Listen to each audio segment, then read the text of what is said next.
Yordles lost Heimerdinger and Tristana with set 6.5, and now the comp needs a new carry. There have also been some buffs and nerfs to Yordles since my last video on them, so after watching this, you should be up to date on how to play them.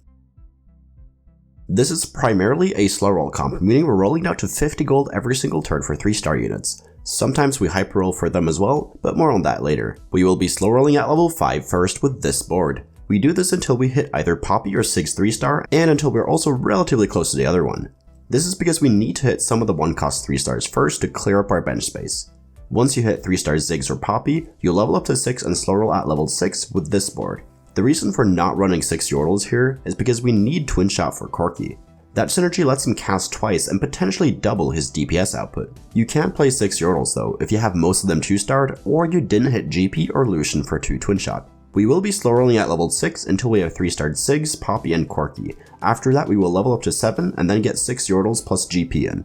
Once you hit everything 3-star, you add an Orianna, Senna, Braum, or Veigar at level 8.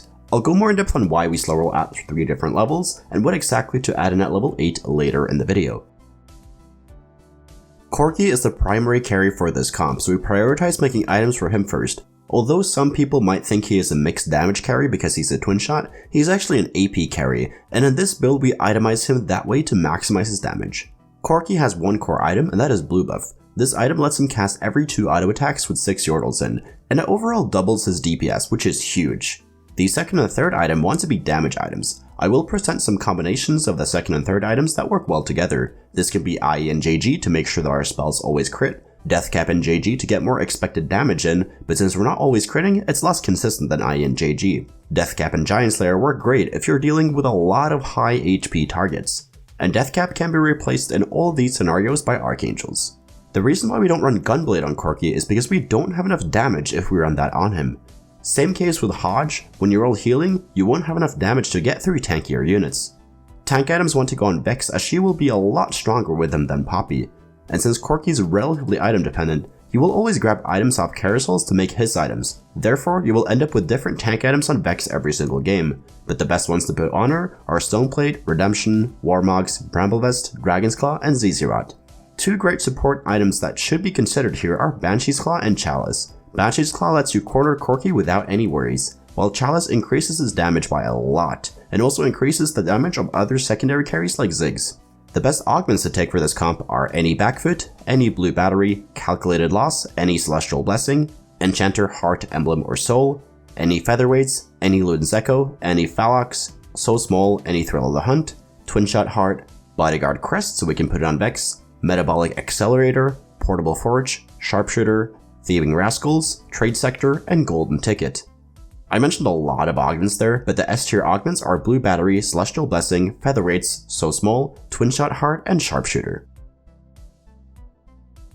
The carousel priority for this comp is Tier, Rod, Glove, then Belt. This comp wants Yordles as early in as possible, so we always want to hold those in the early game. The ideal scenario is to have 3 Yordles by stage 2-1. It doesn't really matter which ones you have, as long as there are 3 of them, we are fine. If you don't have 3 Yordles on 2-1, it will be hard to play this comp as you get 2-star Poppy and 6 very fast with 3 Yordles. Ideally you find Corki in the early game so you can already start putting items on him. This should be quite doable as he is a 2-cost, and you also have a 20% chance to hit 2 costs out of the portal. If not, then run Brand or Ezreal as your item carrier until you hit Corki. Yordles are really weak in the early game as the trait doesn't give you any direct bonuses. Therefore you either play Yordles or you open fort until you hit 3 Yordles. The goal from there is to be at least 40 gold at Krugs with a 5 loss streak, while still being level 4. We will hyper roll a little after Krugs, so we do not want to level at all in the early game. Once we have our opener, you can consider making items, but since we will be playing for a 5 loss streak the vast majority of the time with this comp, you only make items if you are still one of the weaker players in the lobby after making them. And the best items to make early are Blue Buff, IE, JG, Deathcap, Warmogs, Zizirot, Bramble, or Dragon's Claw. If you want to learn more about how to play the early game, check out my guide where I go in depth on the subject. At the Krugs round, you should hopefully have 40 gold or more, and here you need a strong enough board to beat the Krugs round. As long as you have at least 2 2-star units, you should be fine. After Krugs on stage 3-1, you will be 8 out of 10 XP and still level 4. Here you will hyper roll down to 35 gold. This is because our odds of hitting 1-cost units are really high here, and we only pay 3 interest gold in total before we get back up to 50 gold 2 turns later. We want to find as many Poppies and Sigs as possible since we want to 3-star those first. The main reason for this is to clear up bench space. We only have 9 bench slots, and since we want to 3-star 6 units in total, we don't have bench space for all of them. Therefore, we have to get the 1-cost out of the way first. In addition, we also have a 70% chance for 1-cost to spawn out of the portal, so if we find 7 or more of each after the hyper roll, we will most likely hit both of them 3-stars naturally before wolves. Moreover, if we hit both of the 1-cost 3-stars, then we only get 2-cost and 3-cost units out of the portal. This changes our expected cost percentages from the portal. Once the 1-costs are out, we go from having a 20% chance for a 2-cost to a 67% chance. This is huge for letting us hit the next 2-cost 3-star. Bench space management is the hardest part about reroll Yordles, and the worst case scenario is when you have to start selling Yordles you need for bench space to 3-star other Yordles. Your bench selling priority is Gnar, Lulu, Vex, and Corki. You almost never sell Ziggs or Poppy on bench since it's hard to hit them at later levels. Sometimes though, if you are really close to Gnar 3-star, you can sell other units in the priority list to hit him and clear up bench space. Once you have rolled down to 35 gold on stage 3-1, you will naturally level up to 5 and start slow rolling from there. Once you are level 5 and have reached 50 gold, we start slow rolling, meaning we roll down to 50 gold every single turn. This is to maximize our odds of hitting 3-star units. We will be slow rolling at level 5 until we hit Poppy or Sig's 3-star, while being close to the other unit 3-starred, meaning at least 7 or more. Once you met that condition, level up to 6 and play this board.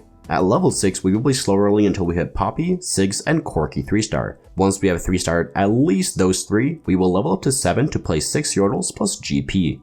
Previously we would skip level 6 for this comp, but since our main carry is a 2-cost now, we want to get as much value out of the 40% chance for 2-costs at level 6. Once you go to level 7, you will slow roll until you have 3-starred every single Yordle unit.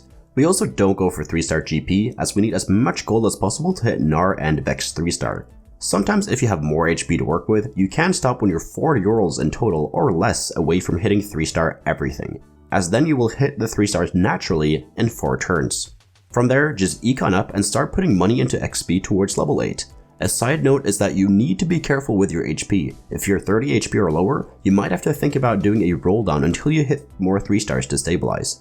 The biggest power spikes for this comp is Corki 3-star and Vex 3-star, so if you're close to those, consider rolling a little deeper to hit those when you're only 1 or 2 away from them. Even though we will lose out on a bit more gold, it's definitely worth it to preserve our HP. Like I mentioned at level 8, you get to add in an extra unit. The best one to add in depends on the lobby. If the lobby is mostly magic damage, you always add in Orianna or Senna for another enchanter. Orianna is generally better as 2 Socialite doesn't do too much for our team as Corki's mana is so low that he doesn't get any value from it. If you need more damage into your team, then add in Veigar once he is 2-starred. And if the lobby is mostly AD, you can add in Braum at level 8 for 2 bodyguards. It's important to know which unit you're adding in before you level to 8, as you always want to sell Veigars for eco if you aren't playing him. As crazy as this might seem to some of you, getting 5 extra gold every single turn helps a ton for your economy, and lets you push level 8 much faster, and even level 9 in some cases. Veigar is a great unit, but without any items, he's not amazing. If you are able to go all the way to level 9, you add in one of those 4 units already mentioned at level 8. At this point the game will most likely be over, but you can also try to spend the remaining gold trying to 3-star your non-Yordle units at this point. If you get contested, what you do depends a little on how you get contested. You can get contested by somebody else trying to play the same comp, or you can get partially contested by somebody rerolling for Yordles and other comps. If you're only partially contested, it's usually not that big of a deal, as you will hit quicker than them due to the Yordle portal, and you're also guaranteed to get all your Yordles 3-starred with enough time. The only time it's a concern is if you're being partially contested by a reroll brand player, as those often play 3 Yordles to hit Ziggs and Poppy 3-star. If you get full contested, you are in trouble. It will be harder to hit everything. Make sure to 3-star the 1-costs and 2-costs first. This is because they are easier to 3-star when contested, whereas 3-costs are almost impossible to 3-star when contested. This means that you will slow roll at level 5 until you hit 3-star Poppy and Ziggs, and then you slow roll at level 6 until you hit 3-star Corki and Lulu.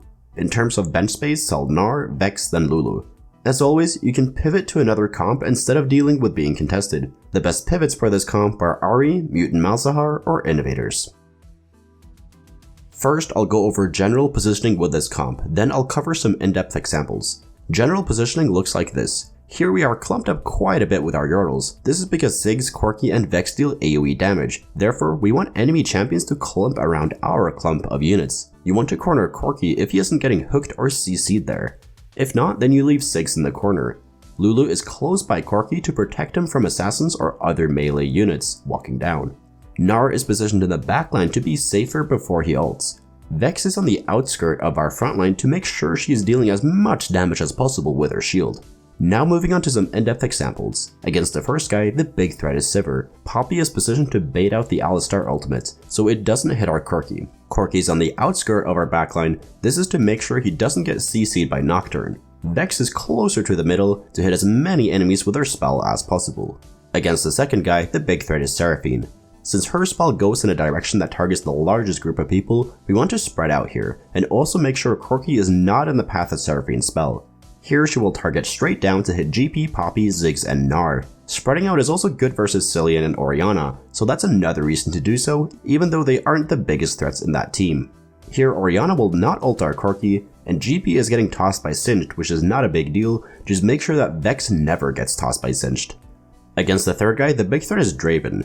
GP is positioned to bait out the Braum ultimate, Ziggs is positioned to tank the Syndra ultimate, Poppy is positioned to walk down to Leona and force Tryndamere to be in range of Vex's spell, and there will also be a big clump for Corki to AoE there. Thank you so much for watching. If you learned something, please leave a like and subscribe to the channel, comment down below what video you want me to make next, and if you want to get better at TFT, join the Discord. We got over 7,000 other players there who are hungry to climb. And if you want to get coached by me, the information is over on the Discord server as well. So take care and see you in the next video.